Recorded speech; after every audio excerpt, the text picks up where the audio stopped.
నేడు తిరిగి వస్తుంది కాలం, రేపుగా మన పాపగా పుడుతుంది సరికొత్తగా.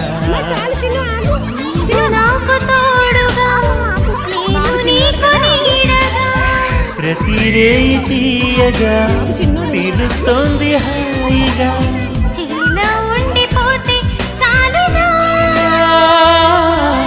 నువ్వంటే నాకిష్టమని అన్నది